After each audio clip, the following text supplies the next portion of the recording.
संदीप दीक्षित से मेरा दूर दूर का कोई लेना देना नहीं है और बच्चों की कसम है, ना बीजेपी से गठबंधन करेंगे ना कांग्रेस से गठबंधन। अरविंद केजरीवाल ने, जो आम आदमी पार्टी के सदस्य हैं, भारत की राजनीतिक परिदृश्य में बड़ी हलचल मचा रखी है। बिना किसी राजनीतिक पृष्ठभूमि के एक अज्ञात युवा अचानक भारत की मीडिया में प्रमुख हेडलाइंस बनाने लगा।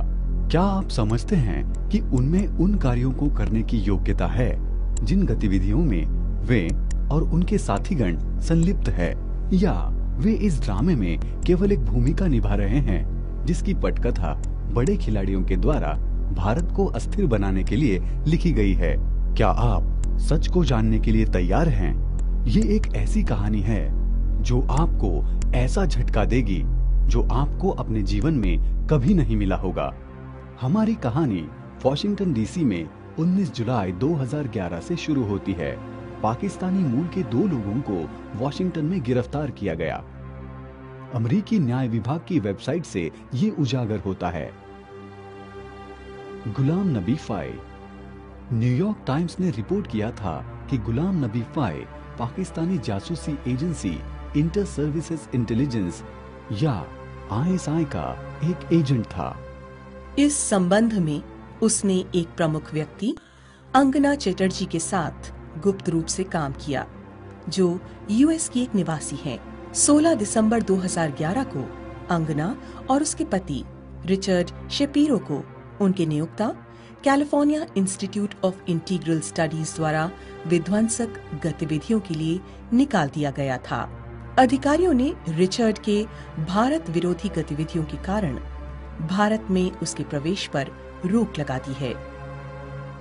अंगना भारत में अपने राष्ट्र विरोधी साथियों जैसे अरुंधति सुजैन रॉय के साथ गुप्त रूप से काम करती हैं। दोनों ने एक साथ कश्मीर पर एक किताब लिखी है। इसी के साथ वे लोग 3 भारत विरोधी अंतरराष्ट्रीय समूह के साथ काम कर रहे हैं। पाकिस्तान की ISI, इंडियन अमेरिकन मुस्लिम काउंसिल IAMC और प्रॉक्सा, प्रोग्रेसिव साउथ एशियंस। प्रॉक्सा एक छतरी समूह है जिसमें 300 से ज्यादा अल्ट्रा कम्युनिस्ट कार्यकर्ता और 20 से ज्यादा संगठन अलग अलग नाम से पूरे विश्व में कार्यरत है। सन 1967 में चीनी सरकार की सक्रिय भागीदारी से communist party of India Marxist Leninist की स्थापना बंगाल और दूसरे राज्यों में हुई, जिसे सामान्यतः नक्सल आंदोलन के नाम से जाना जाता है। सैकड़ों कॉलेज स्टूडेंट्स और युवा खेतीहर मजदूर क्रांति लाने की आशा से जुड़े, जो कभी सफल नहीं हुआ। जबकि इसमें से कई लोग अमेरिका और अन्य कई देशों में गए और अपनी विध्वंसक गतिविधियों को जारी रखने की कोशिश करते रहे। प्रॉक्सा और उनकी सिस्टर ग्रुप्स फॉइल और AID की शुरुआत उन्हीं लोगों के द्वारा की गई। इन लोगों का सबसे प्रमुख चेहरा फेडरेशन ऑफ इनकलाबी लेफ्टिस्ट FOIL है। इससे पहले फेडरेशन ऑफ इंडियन लेफ्टिस्ट के नाम से जाना जाता था। उनके अनुसार FOIL का मिशन यूनाइटेड स्टेट्स, कनाडा और इंग्लैंड में कट्टरपंथी इंडियन एक्टिविस्ट्स के लिए एक क्लियरिंग हाउस, जहां उन्हें ऐसे प्रोजेक्ट्स बनाने में मदद मिले जो उनकी कट्टरपंथी राजनीति को ज्यादा सार्थक बना सके। विजय प्रसाद FOIL ग्रुप का प्रमुख संस्थापक है। उसका कहना है कि आधुनिक हिंदुत्व फांसीवाद और नक्सलवाद के अलावा और कुछ नहीं है। फांसीवाद के बारे में जो हम मीडिया में सुनते हैं और राजनीतिज्ञों द्वारा प्रयुक्त किया जाता है, वो इन्हीं लोगों की देन है। यहाँ ये बात ध्यान देने योग्य है कि ये सभी एक ही बात करते हैं कि बीजेपी या अन्य हिंदू संगठन फासिस्ट हैं। इस तरह के राष्ट्र विरोधी विचार रोमिला थापर जैसी मार्क्सवादी इतिहासकारों से आते हैं। बीजू मैथ्यू, एक अन्य सह संस्थापक, के नजदीकी संबंध धर्मांतरण कराने वाले इवेंजेलिकल ईसाई मिशनरी और दलित समूहों से हैं। लाखों लोगों, विशेषकर तथाकथित दलितों और जनजातीय लोगों का धर्मांतरण करा देना उनकी रणनीति है। विनय लाल लाल सलाम के नाम से एक ब्लॉग चलाता है। कट्टरपंथी इस्लाम के लिए उसकी और इन समूहों की सहानुभूति स्पष्ट है। इस छत्री समूह का दूसरा महत्वपूर्ण संगठन एसोसिएशन फॉर इंडियाज डेवलपमेंट है। AID कम्युनिस्टों और उनसे सहानुभूति रखने वाले लोगों के लिए धन एकत्र करने का सीधा वैधानिक चैनल बन गया है। AID अरविंद केजरीवाल के लिए फंड एकत्रित कर रहा है और दिल्ली के चुनाव के दौरान प्रचार के लिए उसने स्वयंसेवी भी भेजे थे। अब आप समझे कि भारत के बाहर के कुछ प्रमुख लोगों का परिचय कराने की हमें क्यों आवश्यकता पड़ी, जिनके संबंध आम आदमी पार्टी के प्रमुख सदस्यों, पाकिस्तान और ISI अल्ट्रा कम्युनिस्ट, भारत विरोधी दलित अलगाववादियों और ईसाई धर्मांतरणकर्ताओं से हैं। Council on American Islamic relations या CAIR अपने नेताओं के अतिवादी विचारों के लिए जानी जाती है। AID जो कि आम आदमी को धन देता है, उसने CAIR के साथ एक इवेंट को सह प्रायोजित किया था। CAIR का एक सदस्य जो कि लश्कर-ए-तौयबा का भी सदस्य है, कश्मीर आतंकियों को प्रशिक्षण के लिए अवैध रूप से हथियार और विस्फोटक दिलाने के आरोप में जेल भेजा गया है। CAIR कम्युनिस्ट समूहों के साथ गुप्त रूप से काम करता है और उनका मानना है कि कुरान को अमेरिका में सबसे बड़ी अथॉरिटी होनी चाहिए और इस्लाम ही धरती पर एकमात्र स्वीकार किया जाने वाला धर्म होना चाहिए।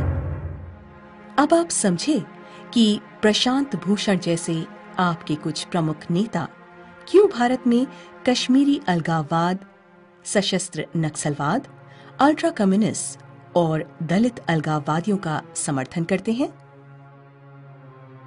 डॉक्टर सुगतो बोस हार्वर्ड विश्वविद्यालय में मॉडर्न साउथ एशियन हिस्ट्री के प्रोफेसर और भारतीय स्वतंत्रता के महानायक नेताजी सुभाष चंद्र बोस के ग्रैंड नेफ्यू हैं।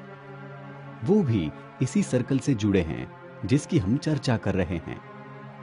प्रोफेसर आयशा जलाल एक पाकिस्तानी नागरिक हैं जो कि टुफ्ट यूनिवर्सिटी ऑफ बोस्टन में सुगतो बोस के साथ निकटता से काम करती है।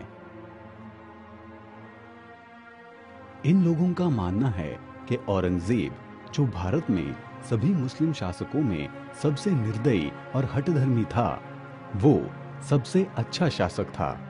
ये लोग स्पष्ट रूप से इस्लाम के प्रति सहानुभूति रखने वाले हैं। अंगना जैसे लोगों के साथ आयशा और सुगतो, इन दोनों ने कई अवसरों पर पाकिस्तान समर्थित कश्मीरी अलगाववाद का समर्थन करते हुए बयान दिया है।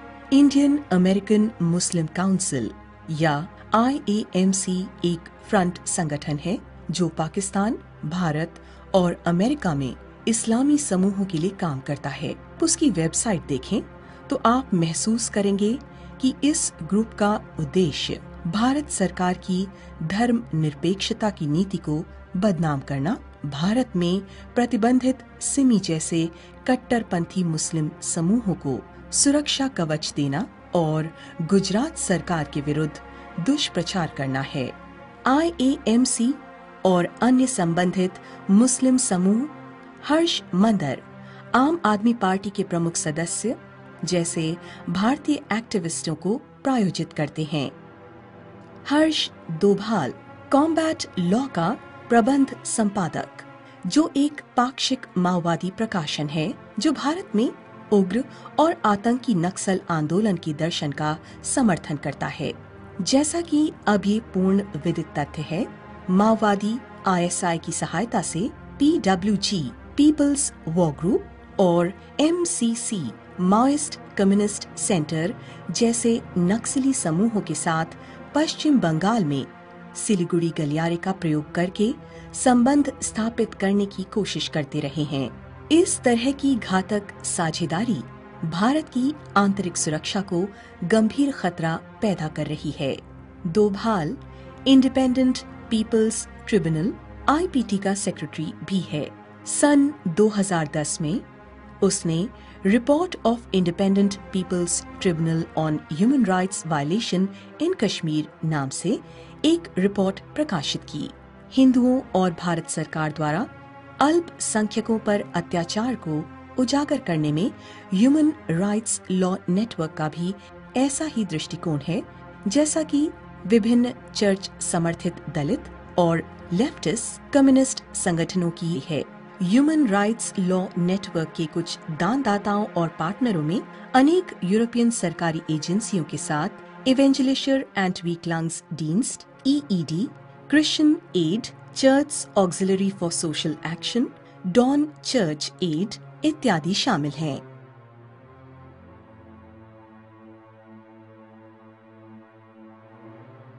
IAMC नियमित रूप से Biju Mathew, Raju Rajagopal, federation of Indian American Christian group के जॉन प्रभुदॉस, लीस मैकीन और अन्यों को आमंत्रित करता रहता है।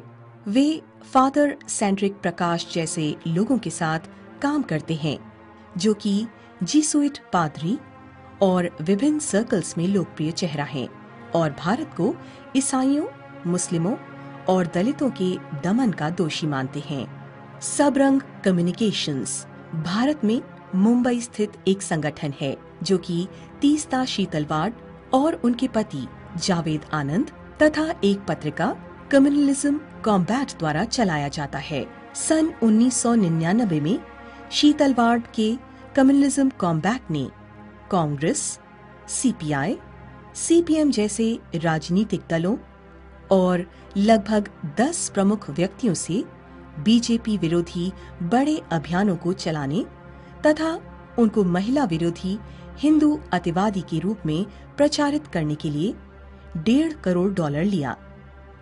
हाल ही में उन्होंने संगठन के फंड को अपने व्यक्तिगत उपयोग करने की बात स्वीकार की है। अब पता करते हैं कि किस तरह पुरस्कार संस्कृति के द्वारा इस क्षत्रिय समूहों के सदस्य एक दूसरे को सम्मानित करते हैं और अपना काम करते हैं। International award for religious harmony सन 2000 में International Council of Evangelical Churches द्वारा ऑस्ट्रेलियन मिशनरी ग्राहम स्टेन्स की याद में शुरू किया गया।